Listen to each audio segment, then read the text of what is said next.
성부와 성자와 성령의 이름으로 아멘. 예수님과 어머니 하나 되신 성심을 통해 아버지 뜻 안에서 기도드립니다.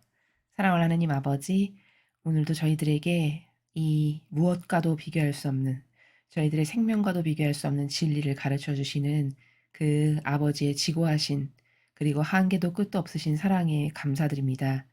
아버지, 이 위대한 빛에 저희 모두가, 아니 인류가 올바르게 반영하고 회개하고 뉘우쳐 정직한 마음으로 아버지 앞에 겸손할 수 있는 그런 자비를 베풀어 주시옵소서. 특별히 자신의 사고방식 안에 마귀가 살아가지만 깨닫지 못하여 끊임없이 자기 의견을 거룩하신 아버지 진리 앞에 들이밀며 그것으로 죽어가고 있는 가련한 인류를 불쌍히 여겨주셔서 그들 모두가 신적인 질서의 이 빛 안에서 매일 새롭게 태어나는 영혼들이 될 수 있도록 축복하여 주시옵소서. 이 모든 기도 우리 주 예수 그리스도의 이름으로 기도드리나이다. 아멘. 성부와 성자와 성령의 이름으로 아멘. 안녕하십니까. 하나님의 뜻 성계의 피아수녀입니다. 오늘도 아버지께서 여러분에게 남은 소수의 자녀들에게 주신 이 빛의 나라에 대해서 여러분들과 함께 학습해 보도록 하겠습니다. 2022년 1월 28일 성 토마스 아퀴나스 사제학자 기념일입니다. 저 모래는 또다시 하느님 아버지의 성심이라고 알게 된 큰 불꽃을 봅니다. 하느님 아버지께서 말씀하십니다. 어린 자녀들아, 너희가 나의 뜻을 받아들이기 매우 어려울 때는 거룩한 성모의 삶을 떠올려 보아라. 나의 뜻에 대한 마리아의 예라는 응답은 그녀가 불명예에 직면할 것을 뜻하였다. 또한 마리아는 자신에게 어떤 일이 일어나고 있는지를 논리적으로 설명할 수도 없었다. 마리아는 그저 마음속으로 계속해서 예라는 응답을 되풀이할 수밖에 없었다. 삶이 너무 힘들다고 느껴질 때는 나의 거룩하고 신성한 뜻 안에서 살겠다는 거룩한 동정녀의 결의를 본받아라. 마리아의 예라는 응답은 모든 세대에게 영향을 미쳤으며 모든 백성에게 천국의 문을 열어주었다. 나의 뜻에 대한 너희의 예라는 응답이 마리아의 피앗에 비해 보잘것없는 것처럼 보일지 몰라도 나에게는 똑같은 순종의 다짐으로 보인다. 순종을 통해 너희가 나를 선택하면 나 역시 너희를 나의 은총의 도구로 선택한다. 주님의 말씀입니다. 하나님 감사합니다.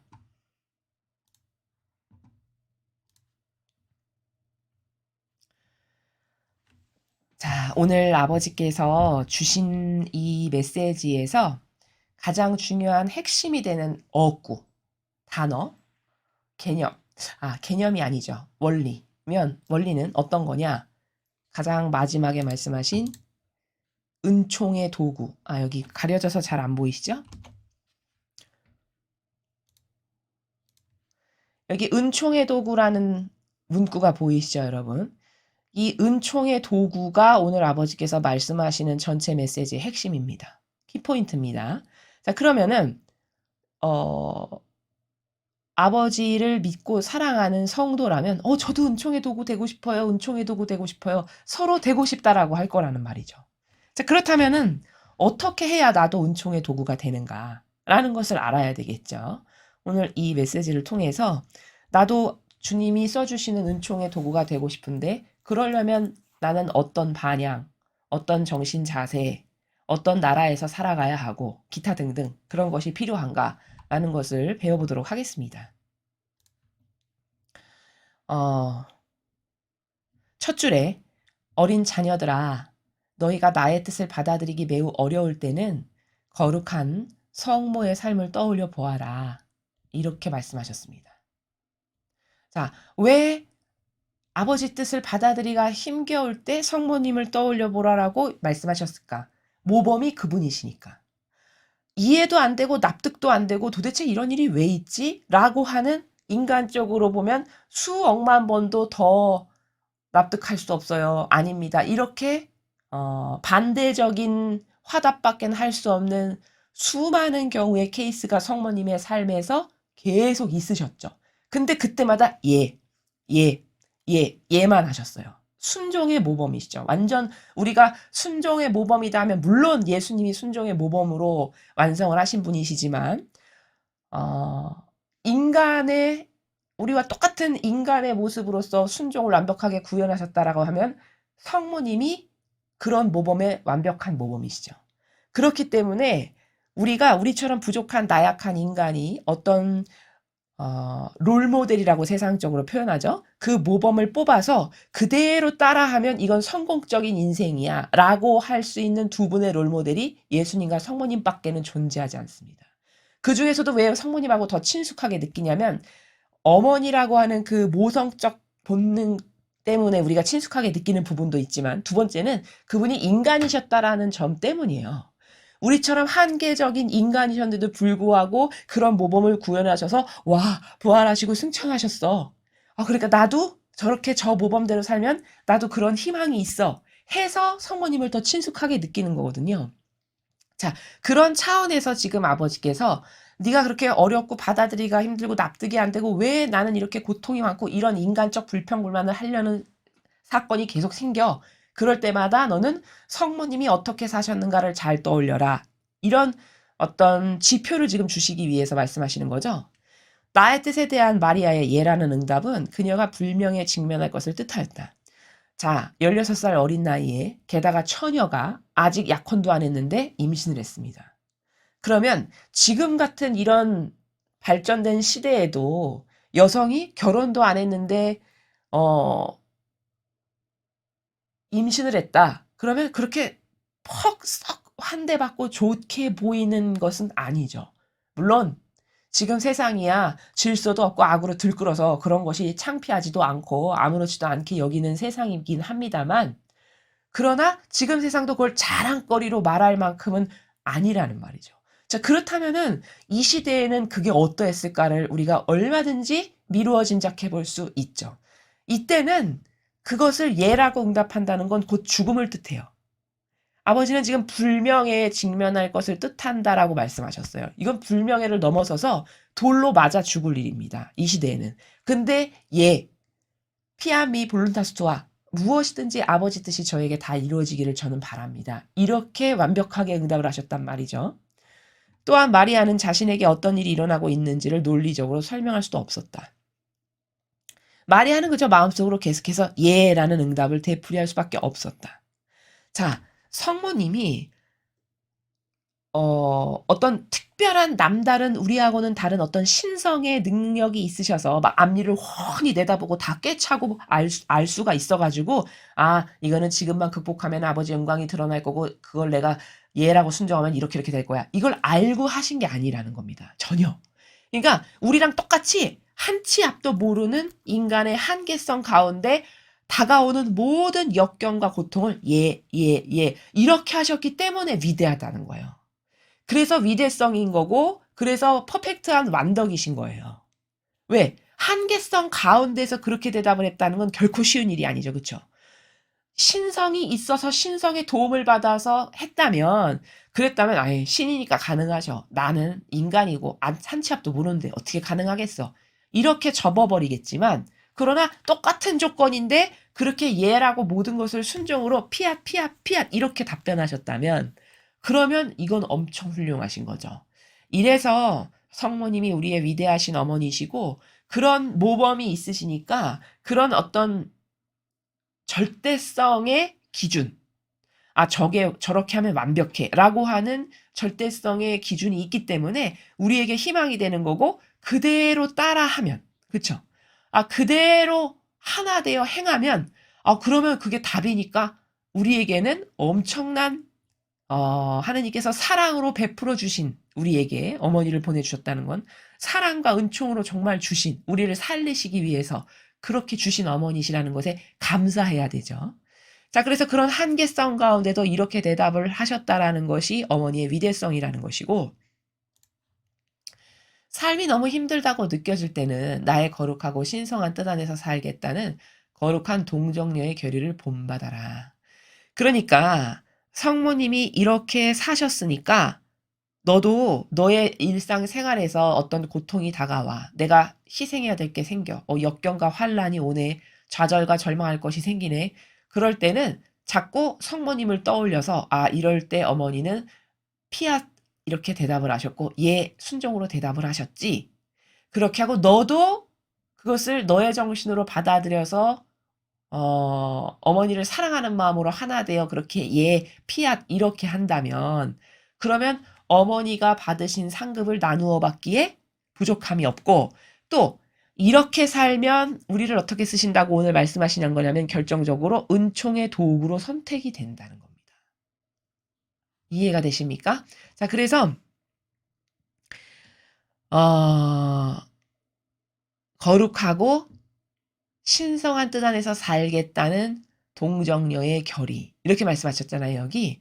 자, 거룩하고 신성한 뜻 안에서 살겠다라는 거는 뭐냐면 하느님의 그 절대성의 바다에 내가 완전히 속하는 거죠. 그 아버지의 절대성의 바다에 완전히 속했다. 그럼 여러분 완전히 속한 사람은 자기 의견이 안 나옵니다. 어머니가 그래서 위대하신 거예요. 그래서 완덕이신 겁니다. 완덕. 완벽하신 그 분의 뜻과 완전히 하나 되셨다 해서 완덕이에요. 그럼 나도 그 완덕을 구현하려면 거기서 내 뜻이라는 것이 발로된다면 이거는 그 나라에 갈 수 없고 구현하는 건 불가능하고 은총의 도구로 뽑힐 수도 없고 어머니께서 그 완덕으로 받으신 상급이 나하고는 무관하게 된 겁니다. 이해가 되시죠? 자, 그래서 성모님의 예라는 응답은 모든 세대에게 영향을 미쳤으며 모든 백성에게 천국의 문을 열어줬다. 이 어머니의 예, 피안미 볼다스투아라고 하신 응답은 모든 세대에게 영향을 미쳤고 모든 백성에게 천국의 문을 열어줬대요. 모든 세대와 백성에게 영향을 주고 천국의 문을 열어줬다는 게 도대체 무슨 말인가? 자, 무슨 뜻이냐? 모든 세대에게 영향을 미쳤다. 여러분, 지금 우리가 이 정신을 배우고 있고 듣고 있죠. 그러니까 영향을 미친 건가요? 아닌가요? 게다가 수천 년이 지난 이 작디 작은 대한민국이라는 나라까지 이 어머니의 훌륭하고 아름다우신 정신세계의 속성이 전달이 돼서 지금 우리가 듣고 있잖아요. 그러니까 모든 세대에게 영향을 미친 게 맞죠. 그리고 모든 백성에게 천국의 문을 열어줬다. 자, 이 말씀은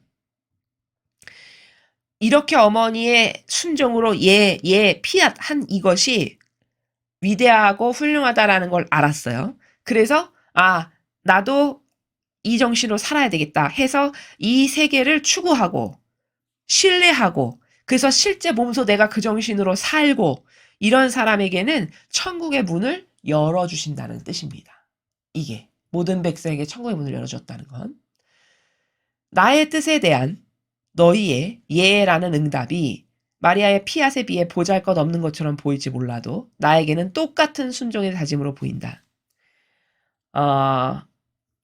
우리가 인간적인 사고방식으로 생각했을 때는 성모님의 피앗은 엄청 위대하고 커 보이고 내가 피앗 혹은 예라고 이렇게 대답하는 것은 참 별 볼 일 없고 보잘것없고 별것 아닌처럼 생각이 됩니다. 왜? 워낙 죄인이다 보니까. 워낙 죄로 점철되고 원죄모 뭐며 덕지덕지 다 뒤덮여 있는 이런 상태니까 내가 뭐 예라고 순종 하나 한번 한 거, 그 피앗이라고 한번 대답한 거 뭐 이렇게 그게 대단할까? 이렇게 생각할 수 있다라는 걸 아버지께서 아시는 거죠. 그런 우리에게 말씀하시기를 너는 성모님의 것은 이렇게 커 보이고 네 것은 이렇게 작아 보일지 모르겠지만 나에게는 똑같은 순종의 다짐으로 보인다라고 말씀을 하셨어요. 그렇다면 이건 우리에게는 엄청난 위안이고 희망이고 기쁨이고 도전할 만한 용기가 생기죠. 즉 성모님과 똑같은 순종을 하느님께 드리는 것이니 너는 그것에 의구심을 갖지 말고 너의 위치와 역할에서 너의 현재 놓여있는 형편 가운데에서 닥치는 순간순간마다 피아미 이렇게 해라. 그러면 내가 너를 은총의 도구로 선택해서 쓸 수 있다. 이런 말씀이에요. 자, 그 다음 순종을 통해 너희가 나를 선택하면 나 역시 너희를 나의 은총의 도구로 선택한다. 자, 성모님의 피아처럼 예라고 네가 매 순간 너에게 다가오는 모든 것을 순종으로 예 이렇게 답변을 했다. 그리고 실제적으로 행위를 해서 그렇게 산다. 그러면 여기 지금 순종을 통해 너희가 나를 선택하면 이렇게 말씀하시죠. 그럼 이게 순종을 통해서 선택한다는 건 무슨 뜻이냐? 그 성모님의 순종을 네가 몸소 살아서 말로만 피앗 이렇게 하는 게 아니라 자, 그렇다면 몸소 순종을 산다는 거는 어떤 나라죠? 예수님과 성모님처럼 사실적으로 살아가는 나라가 나에게 구현돼야 된다는 겁니다. 자, 그러면 사실적으로 살아간다는 게 더 구체적으로 뭔가요? 구체적으로 이거예요. 나의 이 인생과 삶에서 나와 관계를 맺으면서 살아가는 다양한 환경과 여건과 가족들이 있죠. 그 환경에서 나에게 다가오는 모든 일들을 나는 다 하느님을 사랑하는 마음으로, 예수님과 성모님을 사랑하는 마음으로 그들을 수용하고, 또 나에게 어떤 고통이 다가와. 그럼 예수님도 십자가 지셨지? 나도 당연히 져야지. 성모님이 이 피앗 예라고 하는 건 평탄한 길이 아니라 고통과 자갈밭과 아까 불명예를 암시하는 건데 예라고 하셨다라고 말씀하셨죠. 목숨이 난 이거 죽을 수도 있어. 인식하셨는데 예라고 하셨다라고 했죠. 그러니까 나에게 고통이 다가왔는데 예. 그러면 이건 성모님이 불명예와 목숨을 잃어버릴 순간에도 예라고 하셨던 거랑 똑같은 정신으로 내가 살기를 원하니까 나 이때 예라고 해야 되는 거구나. 해서 예라고 해서 고통을 사랑하고 뭐 불평불만을 안 하고 이런 기타 등등이 실제적으로 내가 순종으로서 하느님을 선택한다라는 게 바로 이 말씀이에요. 말로만 살고 피상적이고 형식적으로만 사는 게 아니라. 그러면 그렇게 사는 사람들은 아버지께서 너희를 나의 은총의 도구로 선택한다. 즉, 그런 사실적 실제적 열매를 성모님과 같이 맺으면서 살아가는 영혼이 이 지구상에 존재한다면 나는 그들을 나의 은총의 도구로 선택해서 활용하겠다. 쓰겠다. 이런 말씀이에요. 그러니까 요약 정리하면 지금 하나님께서는 이 마지막 시대에 뭘 하시는 거냐면 은총의 도구를 뽑고 계세요. 누가 내 은총의 도구로 좀 쓸만한 영혼이 누가 있을까? 매일 찾으십니다. 즉 다시 말하면 아버지께서는요. 천상을 다스릴 은총의 도구를 뽑으시는 시대가 이 마지막 시대예요. 천상을 다스린다는 건 뭐냐면 성경에 이렇게 말씀하시죠. 예수님께서. 너는 뭐 10고을을 다스려라. 너는 5고을을 다스려라. 이렇게 말씀하시죠. 그게 뭘까요? 이 세상에서 아버지와 하나 되고 예수님과 어머니와 하나 되고 사랑해서 그분을 닮은 열매를 맺은 예수님처럼 살았고 성모님처럼 살아서 맺은 열매가 막 있어요. 오늘 아버지께서 말씀하신 것처럼 순종으로 뭐든지 예 이렇게 하셨어요. 했어요. 아버지의 뜻 안에서. 그러면 그 사람이 맺은 열매에 따라서 천상에 가서 그가 5고을을 다스리는 자, 10고을을 다스리는 자, 100고을을 다스리는 자 이렇게 그 다스리는 은총의 도구를 뽑으신다는 얘기입니다. 지금 이 마지막 시대가. 그런데 도대체 누가 그럴 만한 기질이 있고 근성이 있고 실제적으로 맺는 열매가 있는가를 이렇게 유심히 찾으시는 시대가 지금 시대라는 거예요. 아버지 이 말씀의 내포적 의미는. 그래서 지금 은총의 도구를 뽑고 있는 시대다. 그러니까 네가 성모님처럼 화답해라. 성모님의 그 순종의 정신으로 그것이 무엇이든 그런다면 은총의 도구로 뽑힐 가능성이 있는 거죠. 몇 고을을 다스릴지는 그가 아버지 뜻에 하나 돼서 맺은 열매에 따라 아버지께서 뽑아서 쓰시겠죠. 그렇죠? 그렇게 은총의 도구를 뽑고 있는 시대니까 네가 그런 은총의 도구로 발탁돼서 하늘나라에 가고 싶다면 그렇다면 너는 어떻게 살아야 하냐? 성모님과 같은 절대성에게 순종하는 그런 매개체요, 도구요, 지체로서 그래서 그것이 무엇이건 너에게 다가오는 모든 것을 아버지를 사랑하는 마음으로 피함미 이렇게 하는 실제적 그 고통을 사랑해서 맺은 열매들 다양한 희생을 한 다양한 열매들 이런 것이 있다. 그러면 이 영혼을 뽑아다가 내가 천상을 다스릴 은총의 도구로 활용하겠다라는 말씀을 지금 하시는 내용이다라는 겁니다. 자, 그래서 오늘 이 메시지는 아버지는 지금 은총의 도구를 뽑으시는 시대다. 근데 그 은총의 도구로 모두가 다 뽑히고 싶을 것 아니겠습니까? 근데 거저되는 것이 아니죠. 왜? 천상에 공짜가 없으니까. 그럼 은총의 도구로 뽑히고 싶으시다면 여러분은 어떻게 살아야 될까? 성모님을 닮은 혹은 예수님을 닮은 실제적이고 구체적인 열매를 맺어야 돼요. 이 지상 삶에서. 죽고 난 다음엔 하고 싶어도 할 수가 없습니다. 이미 끝난 거예요. 살아있는 동안만 할 수 있어요. 그렇다면 오늘은 성모님을 아버지께서 말씀하시기를 네가 성모님과 같이 목숨이 날아가건 불명예가 닥치건 그것이 어떤 환경에서건 아버지가 허락하셨으니까 이건 다 받아들입니다. 예. 이런 정신으로 실제적으로 살았어. 그럼 내가 그런 영혼들을 뽑아다가 천상에 아, 은총의 도구로서 내가 그들을 세우겠다라고 말씀하시는 나라다라는 점입니다. 여러분은 어떤 삶을 이 지상에서 살고 열매를 맺고 싶으십니까? 여러분 각자에게 스스로에게 여러분의 마음과 양심 안에 반문해 보시고 무엇을 원하는지, 그리고 그 원하는 것을 위해서는 나는 어떤 노력이 필요하고 무엇이 달라져야 되고 나는 뭘 새롭게 해야 하는지, 이런 것들을 점검해 보시면서 성모님의 정신과 다른 것이 나에겐 어떤 것이 있는지 점검하고 체크해 보고 버리고, 이렇게 하여서 여러분이 이 지상에서 하느님을 사랑하고 예수님과 어머니를 사랑해서 많은 열매를 맺으시는 그런 여러분들이 되셨으면 좋겠습니다. 이상으로 2022년 1월 28일 성 토마스 아퀴나스 사제학자 기념일 메시지 해설을 마치겠습니다. 감사합니다.